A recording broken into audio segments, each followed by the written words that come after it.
उखाड़ फेंका। दारुल उलूम देवबंद द्वारा चलाए गए इस आंदोलन के बारे में सर रोलेट ने लिखा कि ऐसी रणनीति को देखकर ब्रिटिश हुकूमत हक्का बक्का रह गई।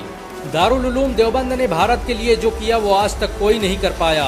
उड़ीसा के गवर्नर विशंभर नाथ पांडे के मुताबिक ये मदरसा अपने आप में एक देश था। अगर ये न होता तो भारत कभी आजाद न होता।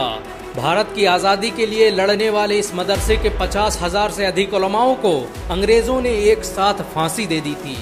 दारुल उलूम देवबंद को देखने के लिए हर साल लाखों लोग भारत आते हैं, जिससे भारत सरकार करोड़ों रुपए की कमाई करती है।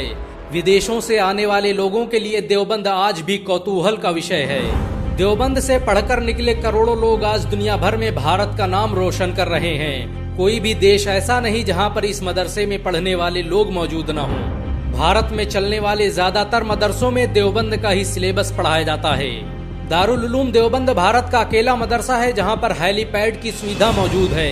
इस मदरसे में आसानी से हेलीकॉप्टर लैंड कराए जा सकते हैं। दारुल उलूम देवबंद में बनी मस्जिद रशीदिया भारत की सबसे खूबसूरत मस्जिद मानी जाती है। इस मस्जिद को बनाने में करोड़ों रुपए खर्च हुए। ताजमहल के बाद ये भारत की अकेली इमारत है जिसमें सबसे ज्यादा संगमरमर का इस्तेमाल किया गया।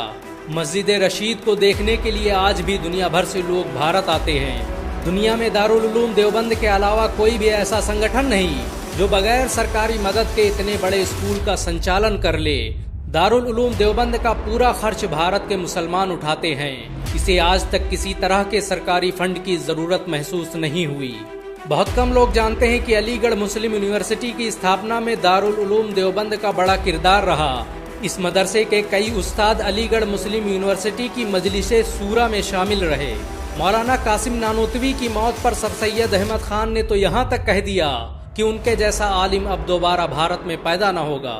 दारुल उलूम देवबंद की जब स्थापना हुई तब इसमें कोई पढ़ने वाला नहीं था, लेकिन आज उसी देवबंद में पढ़ने के लिए दुनिया के कोने कोने से लोग आ रहे हैं। देवबंद आज सिर्फ एक मदरसा ही नहीं, भारत की पहचान बन चुका है।